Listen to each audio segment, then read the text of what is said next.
दोस्तों नमस्कार। आज के करंट अफेयर्स क्लासेस में आपका स्वागत है। आज फिर से हम लोग इसमें 25 से 30 क्वेश्चन को करेंगे और रिवाइज करने का कोशिश करेंगे। ठीक है, चलिए पहला क्वेश्चन क्या कहता है उसका बातचीत हम लोग करेंगे। हु वन द साहित्य अकेडमी युवा पुरस्कार जो है किसने, साहित्य अकेडमी युवा पुरस्कार 2025 ये किसने जीता? तो ये आपको बताना है। फॉर हिंदी के लिए आपको बताना है कि ये किसने जीता है। अद्वैता कोटरी, पार्वती टिकरे, नेहा झामनी और धीरज पांडे। तो ये आपका सारा ऑप्शन है और आपको उत्तर बताना है इसका क्या। तो इसका सही उत्तर हो जाएगा वो हो जाएगा पार्वती तिर्के। पार्वती तिर्की जो है ऑप्शन बी सही उत्तर हो जाएगा। ये हिंदी के लिए साहित्य अकेदमी युवा पुरस्कार ये जीता है। ठीक है, the awarded for poetry collection and फिर उगना है ना, इन कामों के लिए इसको पुरस्कार दिया गया है। चलिए, हु वॉन द साहित्य अकेडमी युवा पुरस्कार 2025 फॉर इंग्लिश। आपको बताना है इंग्लिश के लिए जो है, अंग्रेजी के लिए साहित्य पुरस्कार 2025 ये किसने जीता है। तो ऑप्शन देखिए अद्वैता कोटरी, सोनाली मिश्रा, पीयूष आनंद एंड सुरजीत कपूर। तो बताना है इंग्लिश के लिए इनमें से कौन जीता है अकेडमी युवा पुरस्कार 2025 में। जो इसका सही उत्तर हो जाएगा वो हो जाएगा अद्वैता कोटरी। देख सकते हैं ऑप्शन ए अद्वैता कोटरी ये जो है इंग्लिश के लिए इसे युवा पुरस्कार मिला है। चलिए अगला क्वेश्चन पे इसके साथ चलते हैं हम लोग। क्या कहता है, हु वॉन द साहित्य अकेडमी युवा पुरस्कार फॉर 2025 फॉर मैथिली के लिए आपको 2025 में जो पुरस्कार जो जीता है उसको आपको बताना है कि किस पर्सन ने जीता। देख सकते हैं मैथिली के लिए साहित्य अकेडमी युवा पुरस्कार है ना, किसने जीता है। आप देख सकते हैं यहाँ पर ऑप्शन नेहा झामनी, पार्वती तिकरे, आलोक शर्मा, विवेक श्रीवास्तव। ये सारे आपके ऑप्शन है और आपको सही उत्तर बताना है। और आपको पता है इसका सही उत्तर जो होगा वो क्या हो जाएगा, नेहा झामनी। नेहा झामनी जो है इसका सही उत्तर हो जाएगा। इसे 2025 अकेडमिक युवा पुरस्कार, साहित्य अकेडमी युवा पुरस्कार मिला है। किसके लिए, मैथिली के लिए है ना। पोएट्री कलेक्शन के लिए जो है बनारस आहम, इनके लिए इन कामों के लिए इसे दिया गया है। ठीक है, चलिए हु वॉन द साहित्य अकेडमी युवा पुरस्कार 2025 फॉर संस्कृत। आपको बताना है कि संस्कृत के लिए जो है, संस्कृत के लिए साहित्य अकेडमी युवा पुरस्कार 2025 किसने जीता है ये आपको बताना है। इसका सही उत्तर क्या हो जाएगा। ऑप्शन ए देखिए डॉक्टर धीरज कुमार पांडे है, विवेक लकेरा है, एस प्रामेश है और वीरेंद्र भट्ट है। जो इसका सही उत्तर हो जाएगा वो हो जाएगा ऑप्शन ए धीरज कुमार पांडे। देख सकते हैं यहाँ पर डॉक्टर धीरज कुमार पांडे, इसको संस्कृत के लिए सम्मानित किया गया है साहित्य अकेडमी युवा पुरस्कार 2025।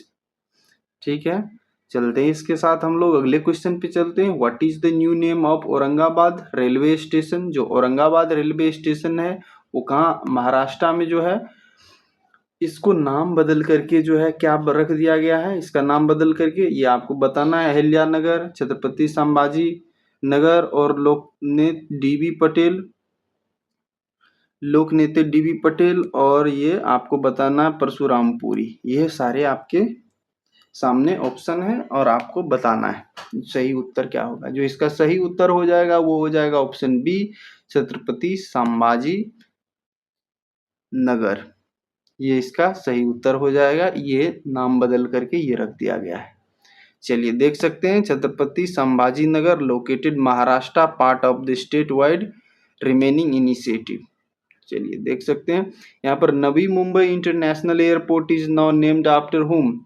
जो नवी मुंबई है यहाँ पर देख सकते हैं अंतर्राष्ट्रीय हवाई अड्डे का नाम अब किसके नाम पर रखा गया है ये आपको बताना है। यहाँ देखिए, अहिल्याबाई होलकर, लोकनेत्री डीवी पटेल, सोनाली मिश्रा, आलोक शर्मा, ये सारे आपके ऑप्शन है और आपको सही विकल्प इसमें से चुन के बताना है। जो इसका सही उत्तर हो जाएगा वो हो जाएगा लोकनेत्री डीवी पटेल। ऑप्शन बी जो है ये करेक्ट आंसर हो जाएगा। लोकनेत्री डीवी पटेल, ये नाम बदल करके नवी मुंबई हवाई अड्डे का international airport is now named after whom, ये लोकनेत्री डीवी पटेल। ठीक है। Ahmednagar railway station has been rename to what? आपको बताना है जो अहमदनगर रेलवे स्टेशन का नाम बदलकर क्या रख दिया गया है, ये आपको बताना है। ऑप्शन देख सकते हैं यहाँ पर, परशुरामपुरी है, अहिल्यानगर रेलवे स्टेशन, भरथरी नगर और संभाजी नगर, ये सारे आपके ऑप्शन है और सही विकल्प आपको चुन करके बताना है। जो सही उत्तर हो जाएगा इसका हो जाएगा क्या, Ahilyanagar railway station. Ahilyanagar railway station ये अहमदनगर का नाम चेंज होकर के हो चुका है और ये rename to honour the legacy of Rani Ahilyabai Holkar. जो होलकर है आपको पता है मराठा जो ये किंगडम है उनसे जो जुड़ा हुआ था। आप जो मॉडर्न हिस्ट्री में है, बंगाल मराठा एक जो राज था, रेबेलियस राज, उनमें जो है होलकर सिंधिया वो सब उनसे जुड़े हुए थे, है ना। चलिए इसके साथ हम लोग अगले क्वेश्चन पे चलते हैं। जलालाबाद इन Uttar Pradesh has been renamed. जो उत्तर प्रदेश के जलालाबाद है, यहाँ पर देख सकते हैं जलालाबाद इन Uttar Pradesh has been rename to, और नाम बदलकर इसका क्या रखा गया है ये आपको बताना है। देखिए, परशुरामपुरी, भरथरी नगर, अहमदनगर, संभाजी नगर, ये सारे आपके ऑप्शन है और आपको बताना है इसका सही उत्तर क्या हो जाएगा। जो सही उत्तर होगा दोस्तों इसका हो जाएगा परशुरामपुरी। ठीक है, पार्ट ऑफ कल्चरल रिस्टोरेशन रीनेमिंग्स इन उत्तर प्रदेश। ठीक है, परशुरामपुरी जो ऑप्शन ए में है ये आपका सही विकल्प हो जाएगा। चलिए, राजस्थान में खेरथल तिजारा जिले का नाम बदल के क्या रखा गया है। राजस्थान का जो खेरथल तिजारा डिस्ट्रिक्ट जो है, देख सकते हैं यहाँ पर, what is the new name of Khairthal Tijara district in Rajasthan. जो राजस्थान में खेरथल तिजारा डिस्ट्रिक्ट है जो जिला है, इसका नाम बदल करके क्या रखा गया है, भरथरी नगर, संभाजी नगर, परशुरामपुरी, अहिल्यानगर। जो इसका सही उत्तर हो जाएगा वो ऑप्शन ए हो जाएगा, भरथरी नगर इसको नाम बदल करके कर दिया गया है ना। चलिए देख सकते हैं यहाँ पर भरथरी नगर जो है राजस्थान के उस जिले का नाम बदल करके हो गया है, official name change for the district in Rajasthan, है ना। खेरथल तिजारा को नाम बदल करके भरथरी नगर कर दिया गया है। चलिए आपको ध्यान में रखना है, क्वेश्चंस पूछे जाने का संभावना है। चलिए अगले क्वेश्चन पे चलते हैं हम लोग। In which state is the diamond found in the Panna district. जो पन्ना जिले है, जो पन्ना जिले में हीरा किस राज्य में पाया जाता है, पन्ना डिस्ट्रिक्ट है उसमें हीरा पाया जाता है, ये आपको बताना है कि ये किस राज्य में स्थित है। राजस्थान, मध्य प्रदेश, गुजरात, गोवा, ये आपके सभी विकल्प हैं और आपको इनमें से सही विकल्प का चयन करके बताना है कि सही उत्तर क्या होगा। जो सही उत्तर है इसका हो जाएगा मध्य प्रदेश। मध्य प्रदेश में है पन्ना डिस्ट्रिक्ट में। In which district diamond is found in the Panna, in which state is diamond found in the Panna district. तो ये जो पन्ना टाइगर रिजर्व भी है आपको मालूम होगा, ये मध्य प्रदेश में स्थित है ना। Panna is the only diamond producing district in India. चलिए माफ कीजिएगा, अंबानी मार्बल किस राज्य से संबंधित है। ये अंबानी मैंने क्यों पढ़ा, अबाजी, ठीक है, अंबाजी जो है मैंने जानबूझ के अंबानी पढ़ दिया था। अबाजी जो है मार्बल किस राज्य से संबंधित है, आपको ये बताना है। तो ये ऑप्शन देखिए गुजरात, राजस्थान, मेघालय, मध्य प्रदेश। और यहाँ पर जो है 3 ही ऑप्शन दिया गया है। टाइपिंग में थोड़ा सा मिस्टेक हुआ है, इसको माफ कीजिएगा। आपको बताना है अबाजी मार्बल किस राज्य से संबंधित है? गुजरात, राजस्थान, मेघालय, मध्य प्रदेश। गुजरात से जो है ये संबंधित है। अंबाजी जो है मार्बल, ये इसको कहाँ से संबंधित रखना है? ये गुजरात से आपको रखना है। चलिए, और famous high quality white marble used in temple construction, ठीक है। ओजी फेनी जो है, ओजो feni liquor is product of which state? इन सारे को जीआई टैग मिला है, समझ रहे हैं? तो ये जीआई टैग मिला है, यहाँ पर होना चाहिए जीआई टैग, है ना। तो ये ध्यान में रखना। अंबाजी मार्बल जो है बिलोंग टू विच स्टेट? ये गुजरात से। और इसके बाद दूसरा, चलिए यहाँ पर इसको भी जीआई टैग मिला है, जीआई टैग मिला है। ओजी feni liquor is a product of which state? ओजो फेनी शराब किस राज्य से का उत्पाद है? ये आपको बताना है। मेघालय, गोवा, गुजरात, राजस्थान। इसका सही विकल्प जो हो जाएगा वो हो जाएगा Goa. Feni is an indigenous spirit made from cashew or coconut. केसू or coconut के द्वारा इस शराब को तैयार किया जाता है। तो ये गोवा से संबंधित है। चलिए, sangri bean is unique product of. Sangri bean जो है किसका एक अनोखा खाद्य उत्पाद है? ये भी जीआई टैग से संबंधित है ना।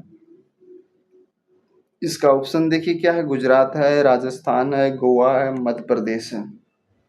ये सारे आपके सामने विकल्प है और आपको बताना है इसका सही उत्तर क्या होगा। जो इसका सही उत्तर हो जाएगा वो हो जाएगा राजस्थान। राजस्थान ऑप्शन बी जो है ये सही उत्तर हो जाएगा। Rajasthan commonly used in desert cuisine of Rajasthan ker sangri, है ना। ये आपके सामने है और देख सकते हैं यहाँ पर सांगरी बीन जो है ये अनोखा उत्पाद है ना। और ये आपको बताना था। तो देख सकते हैं सांगरी बीन का उत्पाद जो है सांगरी, यहाँ इसका जो संबंध है राजस्थान से है। चलिए, इसके साथ हम लोग अगले क्वेश्चन पर चलेंगे। अगला क्वेश्चन क्या कहता है ना। चलिए, ये देखिए आपके सामने अमलसाड़ चीकू फल किस राज्य से संबंधित है? अमलसाड़ देख सकते हैं, नाम थोड़ा जो अजीब है। Amalsad chikoo fruit belong to which state? ये आपको बताना। अमलसाड़ चीकू जो फ्रूट है वो किस राज्य से संबंधित है? तो ऑप्शन देखिए यहाँ पर क्या है? गुजरात, राजस्थान, गोवा और मध्य प्रदेश। और मैं आपको बता दूं ये जीआई टैग वाला क्वेश्चन है, ये भी जीआई टैग वाला क्वेश्चन है, समझ रहे हैं या नहीं? ठीक है।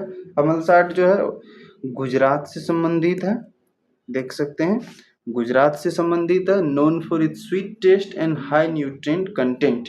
जो स्वीट टेस्ट है, इसका जो मीठा स्वाद है और इसमें काफ़ी ज़्यादा न्यूट्रिएंट रहता है, तो इनके लिए ये काफ़ी ज़्यादा फेमस है अमलसाड़ चीकू फल, है ना। चलिए, इसके साथ हम लोग अगला क्वेश्चन पे चलते हैं। क्या कहता है? रेंदिया रेशम जो है खासी हथकरघा किससे संबंधित है? Ryndia silk and Khasi handloom belong to which of the state? ये आपके सामने ऑप्शन है। मेघालय, राजस्थान, गुजरात, गोवा। ये सारे विकल्प है, आपको सही विकल्प का पहचान करना है। जो सही उत्तर हो जाएगा उसका हो जाएगा मेघालय। देख सकते हैं आप, मेघालय जो है सही उत्तर है। रेंदिया is eri silk famous for its thermal properties. जो इसका थर्मल प्रॉपर्टीज है इनके लिए काफ़ी ज़्यादा फेमस है। चलिए, who is the director of the special protection group, जो आपको बताना है। कल भी मैंने ये बात डिस्कस करा था कि आपके सामने जो स्पेशल प्रोटेक्शन ग्रुप है, इनके जो डायरेक्टर है ये आपको बताना है। ये कौन है? आलोक शर्मा जी हैं, ये आपको ध्यान में रखना है। सुरजीत कपूर नहीं है, वीरेंद्र भट्ट ये नहीं है, ये नहीं है। चलिए अगला क्वेश्चन पे चलते हैं। आलोक शर्मा है। अगला क्वेश्चन पे आईटीबीपी के जो महानिदेशक हैं, जो आईटीबीपी के महानिदेशक हैं, ये आपको बताना है अभी वर्तमान में कौन है ना।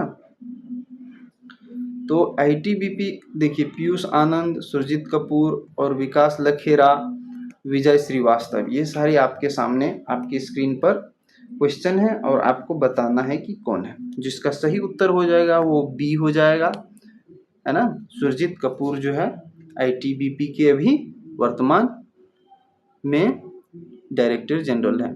Surjit Kapoor ITBP guard, Indo China border, देख सकते हैं आईटीबीपी जो है Indo Tibetan border police force जो होता है, इनका ये फुल फॉर्म होता है और ये इंडो चाइना बॉर्डर पे जो है डिप्लॉय होते हैं।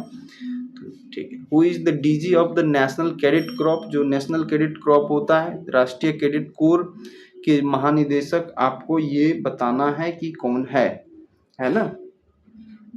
तो ऑप्शन देखिए आपके सामने क्या है। देखिए, वीरेंद्र भट्ट, एस परामेश, पीयूष आनंद और विकास लखेरा, ये सारे आपके सामने ऑप्शन हैं और आपको सही विकल्प चूज करके बताना है। जो इसका सही उत्तर हो जाएगा वो हो जाएगा वीरेन वत्स जो है इसका सही ऑप्शन ए सही उत्तर, ऑप्शन ए सही उत्तर हो जाएगा। चलिए देख सकते हैं वीरेंद्र वत्स जो है इसका सही leads the youth wing of Indian armed forces. चलिए इसके साथ हम लोग अगले क्वेश्चन पे चलेंगे। अगला क्वेश्चन क्या कहता है, who is the director general of India, who is the director general of Indian coast guard, जो इंडियन तटरक्षक है, जो भारतीय तटरक्षक बल है आईसीजी, इंडियन कोस्ट गार्ड के महानिदेशक आपको बताना है अभी वर्तमान में कौन है। एस परामेश, पीयूष आनंद, विकास लखेरा और विवेक श्रीवास्तव। जो इसका सही उत्तर हो जाएगा वो हो जाएगा एस परामेश, जो ऑप्शन ए है ये सही उत्तर हो जाएगा। और यही अभी वर्तमान में जो इंडियन कोस्ट गार्ड है उनका ये डीजी है ना। उसका डीजी कौन है? S Paramesh, in the charge of maritime security and law enforcement. चलिए इसके साथ हम लोग अगले क्वेश्चन की तरफ मूव करेंगे। Who is the DG of national disaster relief force, NDRF जो होते हैं, जो डिजास्टर जो होता है कहीं पर जो उसको जो मैनेजमेंट करने के लिए एक फोर्स को डिप्लॉय करा जाता है डिजास्टर में, जैसे भूकंप आ गया, सुनामी आ गया या कई प्रकार का प्राकृतिक आपदा में और मानव निर्मित आपदा में इनका बहुत बड़ा रोल होता है एनडीआरएफ का, नेशनल डिजास्टर रिलीफ फोर्स जो होता है। ये आपको बताना है किसका।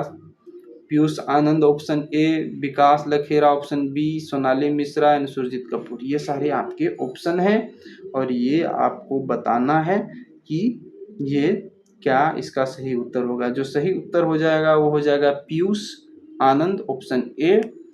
ये जो है अभी वर्तमान में responsible for specialised disaster response, Piyush Anand ji जो हैं ये अभी नेशनल डिजास्टर फोर्स का जो है ये डीजी हैं। Who is the DG of the Assam rifle, जो असम राइफल है आपको बताना है विकास लखेरा, ऑप्शन ए सोनाली मिश्रा, विवेक श्रीवास्तव और आलोक शर्मा, ये सारे हैं। विकास लखेरा, सोनाली मिश्रा, ये आप देख सकते हैं। असम राइफल के महानिदेशक कौन है? इसका सही उत्तर हो जाएगा विकास लखेरा। ठीक है, ऑप्शन ए जो है सही विकल्प हो जाएगा। चलिए इसके साथ हम लोग अगला क्वेश्चन पर चलते हैं। क्या कहता है देख सकते हैं यहाँ पर विकास लखेरा है। Who is the first woman DG railway protection, जो पहला महिला बनी है, जो पहला महिला महानिदेशक बनी है रेलवे सुरक्षा बल का, रेलवे सिक्योरिटी गार्ड का डीजी, ये आपको बताना है। सोनाली मिश्रा, नेहा झामनी, पार्वती तुर्के और आलोक शर्मा। जो सही उत्तर हो जाएगा वो हो जाएगा सोनाली मिश्रा। ये जा करके बनी है इंडियन रेलवे सिक्योरिटी फोर्स का डीजी बनी है ठीक है, इसके साथ हम लोग अगले क्वेश्चन पर चलते हैं। ये क्या कहता है देख सकते हैं, सोनाली मिश्रा। ध्यान में आपको रखना, ये पहली महिला बनी है, ये भी आपको ध्यान में रखना है, क्योंकि कोई भी क्वेश्चन अगर वो वुमेन से रिलेटेड हो तो उसका आने का संभावना एग्जाम में ऑलरेडी बहुत ज़्यादा हाई हो जाता है। होम गार्ड के जो महानिदेशक हैं, होम गार्ड के जो महानिदेशक है, ये आपको बताना है कि ये कौन है। फर्स्ट, ठीक है, फर्स्ट ऑप्शन देखिए क्या कहता है, विवेक श्रीवास्तव, पीयूष आनंद, विकास लखेरा, आलोक शर्मा। जो सही इसका उत्तर हो जाएगा वो क्या हो जाएगा, ये आपको बताना है। विवेक श्रीवास्तव ऑप्शन ए जो है सही उत्तर इनका हो जाएगा, है ना। चलिए, what is the Bihar assembly election number. जो अभी रिसेंटली बिहार में जो इलेक्शन हुआ था 2025 में, वो आपको बताना है कि उसका नंबर क्या था। 16वीं था, 17वीं था, 18वीं था, 19वीं। जो उसका सही उत्तर हो जाएगा वो हो जाएगा 18वीं चुनाव विधानसभा का यहाँ पर हुआ था। चलिए देख सकते हैं 18th assembly election seat 243 total, आपको पता है कि असेंबली में 243 है, ठीक है। उसमें से जो है how many of the seat are reserve for SC candidate जो है, जो शेड्यूल कास्ट है उनके लिए, जो अनुसूचित जाति है उनके लिए कितना इसमें रिजर्व करके रखा गया। 38, 2, 243 और 18, ये सारे आपके ऑप्शन है। जो सही उत्तर हो जाएगा ये हो जाएगा 38 जो सीट है वो एससी के लिए रिजर्व है, और 2 सीट जो है ये एसटी के लिए बिहार में रिजर्व है। चलिए देख सकते हैं 38 सीट जो है, दिस सीट आर जो है, एक सेकेंड, हाँ 38 सीट देख सकते हैं। This seats are specially reserve for SC candidate, जो आपका एससी कैंडिडेट है, शेड्यूल कास्ट है उसके लिए है। एंड बिहार चुनाव में अनुसूचित जनजाति के लिए, जो एसटी का मैंने बात किया, उसके लिए कितना सीट रिजर्व है। जो सही विकल्प है उसका 2 मैंने पहले ही डिस्कस करा था, 38 जो है एससी के लिए है और 2 एसटी के लिए है ना। चलिए अगला क्वेश्चन पे हम लोग चलते हैं। Lower reservation compare to SC population ratio, ठीक है। आप देख सकते हैं when was the Bihar election notification issued, जो बिहार का नोटिफिकेशन इलेक्शन के लिए था ये कब इश्यू करा गया था। ये सारे आप अक्टूबर 6, अक्टूबर 18, अक्टूबर 31, अक्टूबर 1। जो सही विकल्प इसका हो जाएगा वो हो जाएगा अक्टूबर 6, ऑप्शन ए। बिहार चुनाव के कितने चरणों में संपन्न हुए, ये आपको बताना है कि कितना चरण में हुआ था। 1, 2, 3, 4, 5 ये सारे आपके ऑप्शन है। जो सही विकल्प है वो हो जाएगा 2 चरण में इसका जो है, हाँ 2 फेज में जो है इसका इलेक्शन पूरा कंडक्ट हुआ था। Strategic spilled for better security and logistic management के लिए। चलिए अगला क्वेश्चन एंड ऑफ क्यूज हो गया, और आज का जो क्यूज था मैंने काफ़ी अच्छे से डिस्कस किया। आप लोगों को पसंद आया हो तो आप चैनल को सब्सक्राइब कर सकते हैं, फॉलो कर सकते हैं, टेलीग्राम पे जुड़ सकते हैं, और जो है इसी तरह से साथ में हम लोग मिलकर रिवाइज कर सकते हैं। और बार बार जब चीज़ें मैं इसको कितना एम्फेसाइज कर रहा हूँ आप समझ सकते हैं कि जो बार बार चीज़ें आपके सामने आएंगी तो जो माइंड का रिटेंशन कैपेसिटी है वो बढ़ जाता है, और देख करके ही आंसर को एलिमिनेट करने का माइंड के पास ये कैपेसिटी आ जाता है कि ये तो सही होना चाहिए और ये गलत होना चाहिए। इसलिए मैं ज़्यादा से ज़्यादा क्वेश्चंस को डिस्कशन, ये केवल और केवल रिवीजन पर्पस से ये वीडियो है। आप लोग अगर चाहते हैं तो मैं इसको जो है एक डिस्कशन की तरह भी मैं बना सकता हूँ, लेकिन फ़िलहाल ये जो है ज़्यादा से ज़्यादा जितना ज़्यादा क्वेश्चन हो सकता है आधा घंटा के अंदर वो हम लोग डिस्कशन करते हैं। So thank you very much for being here. और अगर इसको लाइक करते हैं, आप पसंद करते हैं इस इनिशिएटिव को, तो आप ज़रूर लाइक कीजिए, सब्सक्राइब कीजिए चैनल को और जुड़ जाइए, है ना। Thank you very much.